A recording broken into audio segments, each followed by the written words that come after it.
Jessica always laughed at office scandals she saw online.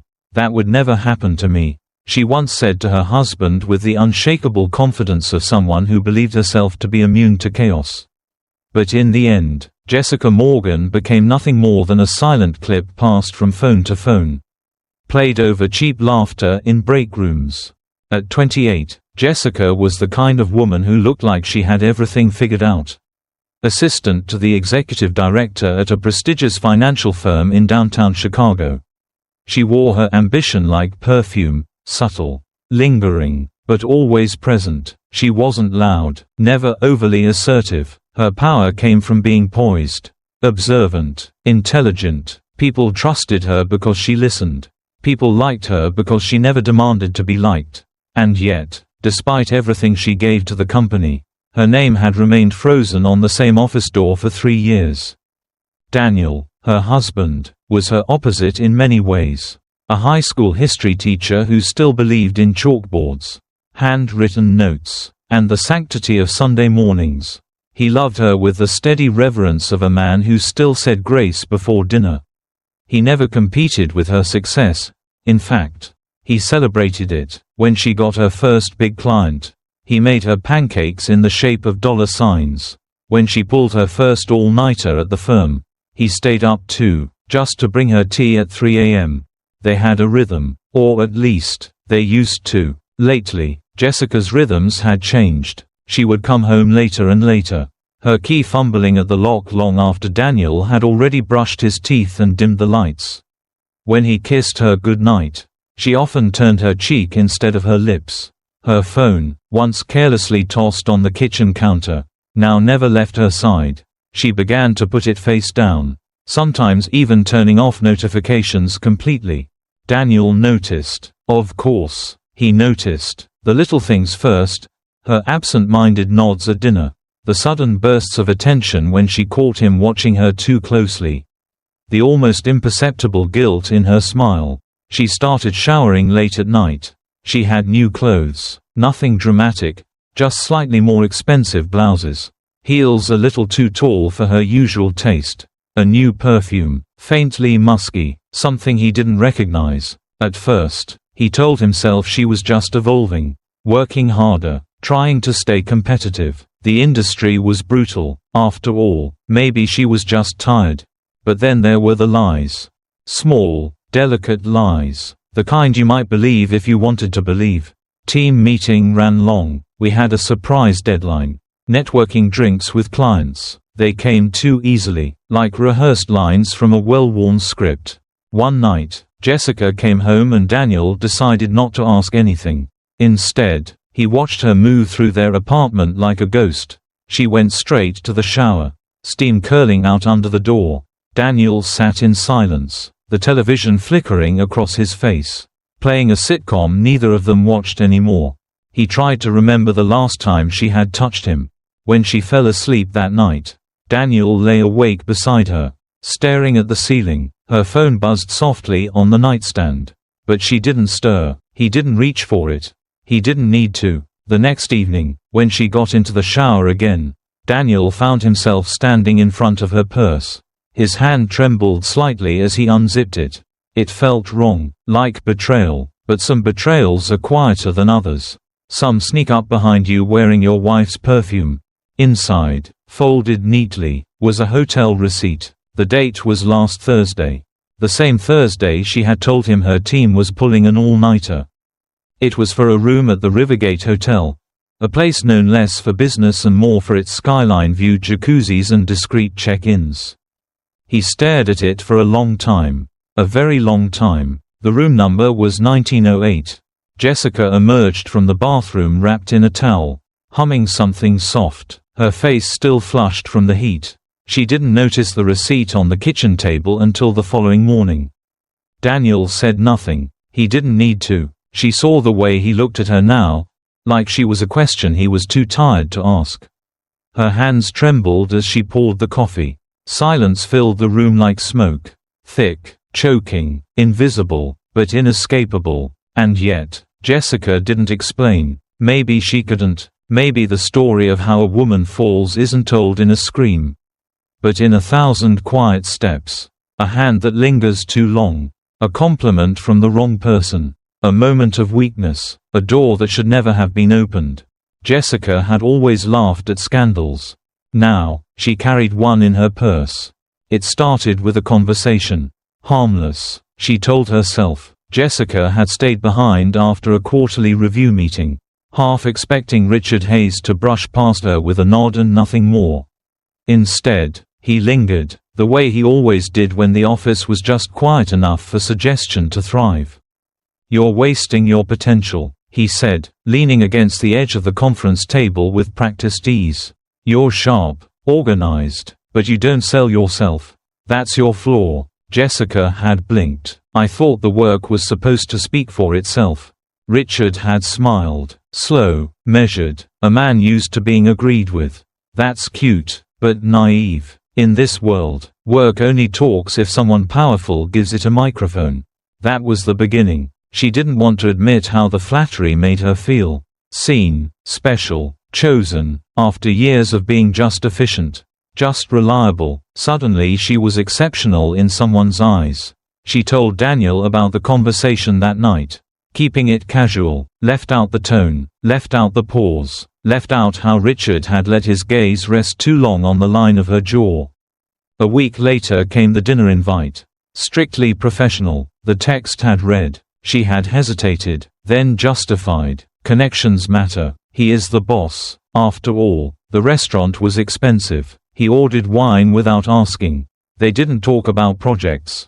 They talked about ambition, about pressure, about how hard it is to be taken seriously as a woman in finance. He said all the right things. She heard all the wrong ones. The hotel came later. One mistake, that's what she told herself. A lapse, an impulse, an accident dressed in candlelight and vulnerability. Richard had a way of making sin feel strategic. When she woke up beside him the next morning, she wanted to cry. Instead, she smiled, brushed her hair in the mirror, and promised herself it wouldn't happen again. But it did. Richard knew exactly which strings to pull. He made her feel needed. He whispered about her untapped potential, about promotions being slow because some board members were old school and didn't like assertive women. "Let me help you cut through the noise," he said once, his mouth near her ear, his hand brushing the curve of her waist. And she let him. Jessica began to compartmentalize. The Jessica at work was focused, efficient, rising fast. The Jessica at night was someone else. Someone she barely recognized, someone who wore lipstick darker than usual, heels a bit too high, and always packed an overnight bag, just in case. Daniel noticed. Of course he did. The nights away, the detachment, her sudden fascination with privacy. But he said nothing. Jessica began to live on the edge of truth, hoping silence could patch what honesty would destroy. Then came the shift. Richard started to make demands. Small at first. Stay a little longer. Wear the red dress. Don't make me wait. Then bigger ones. He wanted her always available. Always responsive. He made her cancel meetings. Miss birthdays. She began to feel less like a person and more like an accessory to his ego. It wasn't passion anymore. It was management. She tried to pull away. Made excuses. Delayed responses. But Richard wasn't a man used to hearing no. One night, she met him in a hotel room out of obligation. She told him it had to stop. He laughed. "You think you get to walk away now? Sweetheart, I built your momentum. You think those accounts landed on your desk by accident?" Jessica stood frozen, blood rushing to her ears. "Are you saying it was all conditional?" He shrugged. "I'm saying you'd be surprised how fragile reputations are, especially when they're caught on video." Something inside her cracked. She scanned the room. It looked the same as always. Tasteful, impersonal, clean, and yet, something felt off. Her eyes landed on the smoke detector, then the corner lamp, then the mirror across from the bed. Her hands shook as she approached it. Gently, she traced the edge of the frame. There, almost invisible, was the lens. She stepped back, her breath caught in her throat. "You recorded me." Richard didn't deny it. Didn't confirm, he simply smiled, cold and calm. Let's just say, I believe in insurance. Jessica left in silence. Her mind spiraled. Rage, fear, shame. She went home and threw up in the bathroom while Daniel slept down the hall. She considered telling him, but where would she even begin? Days passed. Richard didn't contact her. She thought maybe he was bluffing. Then it happened. An email. No sender, no subject, just a video attachment. It was short. 22 seconds. Enough. She recognized the hotel bedspread. The sound of her own voice. Breathless. Her face. Then came the whispers at work. The glances. The silence when she walked into a room. No one said it outright. But she knew. Someone had seen it. Probably more than one. And then, Daniel. He came home early one afternoon. Stood in the doorway of their kitchen. And held out his phone without a word. The same video. Jessica stared at the screen. Her knees buckled. Is it real? Daniel asked, his voice hollow. She opened her mouth, but no words came out. The truth was raw now. Exposed. Unavoidable. And Richard Hayes, polished and untouchable, kept smiling from his glass tower, while Jessica crumbled below. Daniel didn't remember sitting down. One moment, he was standing in the kitchen with Jessica's phone in his hand. The video still paused mid-frame. The next, he was on the floor, knees to his chest, the cold tiles pressing against his skin. Shaking. The world had become silent. Not quiet, but mute. As if sound itself had been wrung out of the air. Jessica stood a few feet away. Frozen, her lips parted, breath shallow. She looked like she was about to speak. But didn't. What words could be spoken when the image of your betrayal was playing on loop inside your husband's skull? Daniel had always thought heartbreak would come like thunder, a crack. A scream, something loud and final. But this was a slow implosion. He could feel himself folding inward. He smashed the phone, not hers, his, threw it against the wall with such force the screen shattered into a constellation of regret. Jessica flinched at the sound, hands instinctively rising to shield her face. Then came the sobbing, not hers, his. He wept like a man who didn't know how to scream, curled in on himself, palms over his eyes, shoulders trembling. Jessica took a step forward, then stopped, another, then fell to her knees beside him. Daniel. Please, her voice cracked. He didn't look at her. I need you to listen. It wasn't love. It wasn't even, don't, he whispered. She touched his arm. He jerked it away. It was for the job. He said he could help me. I was stuck, invisible, and he noticed me. I didn't mean for it to happen. Daniel finally looked at her. Eyes red, jaw clenched. And you thought I wouldn't help you? You thought I wasn't enough? Jessica shook her head, tears falling now. It wasn't about you. That's the worst part. He snapped. That you could throw away everything we built. And not even think of me. Not even once. She tried to reach for him again. He stood up abruptly, walked away, into the bedroom, into silence. The days that followed were not days. They were fragments, unspoken meals, doors closed softly, avoided gazes. Jessica slept on the couch. Barely slept at all. At work, it was worse. She felt the atmosphere shift the moment she stepped into the office. Conversations stopped when she passed. Emails dried up. People who once smiled now pretended not to see her. She told herself it was paranoia, until she walked into the women's restroom and saw it. A printout, pinned to the stall door. A still from the video. Her, mid-motion, eyes half closed, vulnerable, branded. She tore it down. Her hands shook so hard she couldn't rip it cleanly. She looked around, but no one was there. Or maybe they were, hiding behind silence. That afternoon, she was called into hour. No direct accusations, just questions. Do you feel safe here, Jessica? Is there any conflict of interest you haven't disclosed? She answered with as little breath as possible. She knew what they were doing. Paper trails, covering bases, positioning themselves. She went back to her desk, only to find a post-it stuck to her monitor. Whore, in neat handwriting, feminine. Jessica sat down and stared at it for a long time.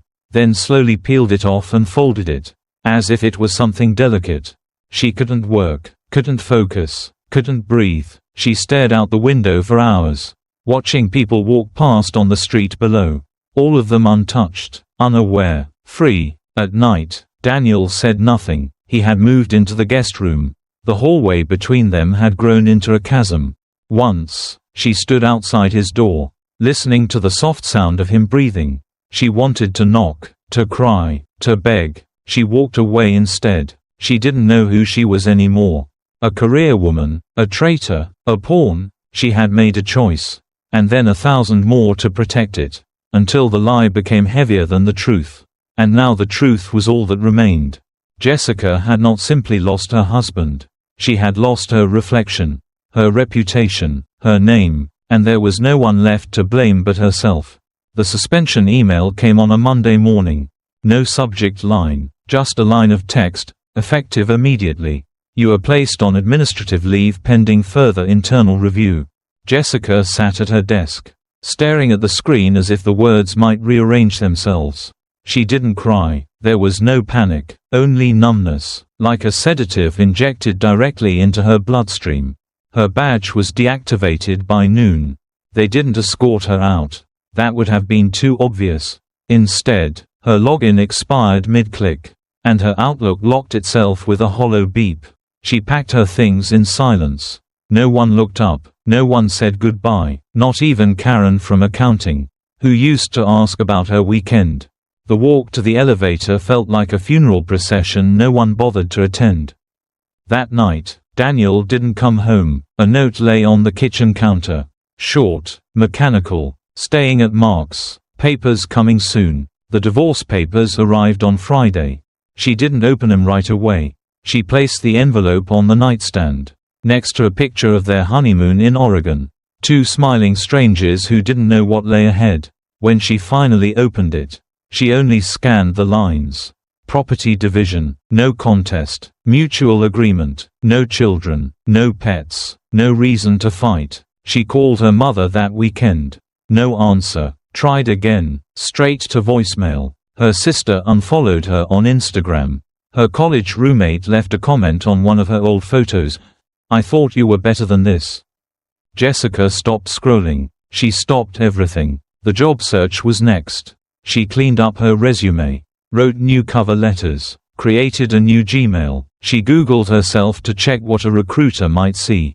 And there it was. Not the video itself, that had been taken down, but the screenshots, the forums, the whispers. Her name was everywhere. Threads titled with words like, "Office Slut," "Boss's Toy," "HR Nightmare." One site had a thread entirely dedicated to her. Men ranking her body, breaking down her performance, laughing in digital echo chambers. She closed the laptop, vomited into the kitchen sink. One company replied to her application, a mid-level consulting firm in Milwaukee. The interviews started well. The HR manager, a woman in her 50s, seemed kind, until her eyes flicked toward the screen. Then her posture changed, polite, distant. "We'll be in touch," she said, and Jessica never heard from him again. She filed a formal complaint against Richard, collected every email, every calendar invite, every vague promise he made, attached a personal statement detailing the coercion, the hidden camera, the fallout. 3 weeks later, the response came back: insufficient evidence to prove non-consensual misconduct. That was the language. Insufficient. She was insufficient. Richard, meanwhile, appeared in a company-wide email congratulating him on securing a new international client. His headshot beamed across the newsletter. Still crisp, still smug. Jessica didn't scream. She didn't break anything. She wrote, in a leather-bound notebook she'd bought years ago but never used. She began documenting everything, not just the events, but the feelings, the erosion, the disconnection from her own skin. She wrote until her fingers cramped, until her back ached from leaning over the table, until the words felt like air leaving her lungs.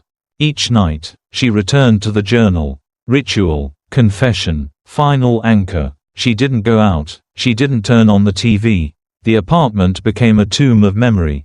filled with shadows of laughter and pasta sauce on the walls. On the last page, she wrote, "There is nothing left, not career, not love, not name, everyone walked away, and I can't blame them. Who would stay for a woman who traded her soul for a promotion and lost both?" And finally, underlined twice, "I have nothing to lose. No one believes me, no one stayed." She closed the book and placed it neatly on the table, folded her hands. The city lights blinked outside her window. Indifferent. Somewhere high above, Richard Hayes finished his scotch in a glass-walled office, and smiled at a future he had stolen. Jessica sat alone, but at least, now, she had written the truth. They found her on a Tuesday.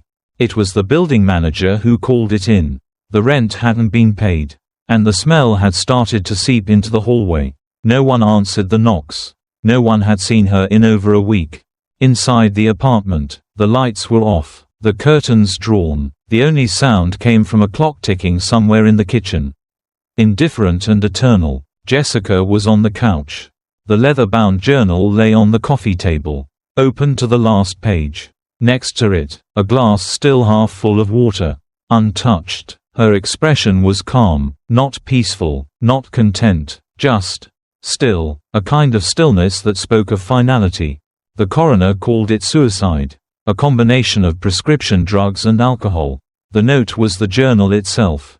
The funeral was quiet. It rained. Daniel stood at the edge of the small crowd, if one could call 5 people a crowd, his coat soaked through.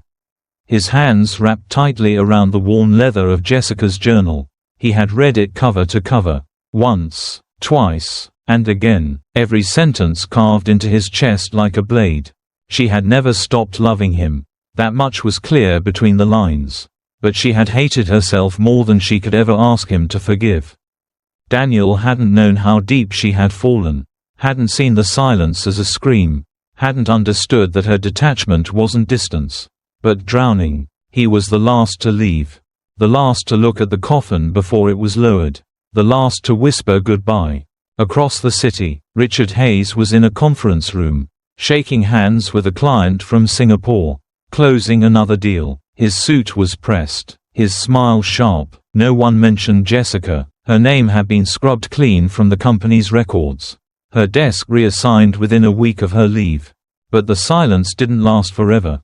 Almost exactly 1 year later, a woman named Lena Ford, a junior analyst fresh out of grad school, walked into HR with a flash drive and a trembling voice. Her story was nearly identical.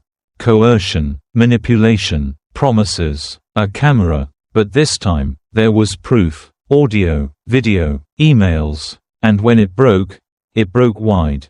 Lawsuits followed. 4 women came forward, then 5, then 10. Richard Hayes resigned in disgrace. His severance package stripped. His legacy turned to ash. He was sued, investigated, publicly condemned. But by then, it was too late to matter. Too late for Jessica. Daniel watched the headlines with a hollow ache.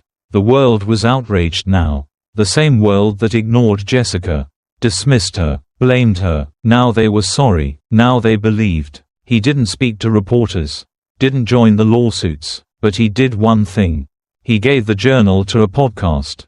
Not a big one, just a quiet, honest show run by a woman who cared more about truth than ratings. The host read excerpts on air, softly, respectfully. The final episode ended with Daniel's voice. Steady, barely. She wrote, "Everyone has a price. I sold my soul to buy an empty chair." Then silence. The kind that demands reflection. The kind Jessica had lived in for too long. Outro. An affair might last only a few nights, but its consequences can echo through a lifetime. You might forget the person who made you laugh, but you will never forget the one who made you lose your trust.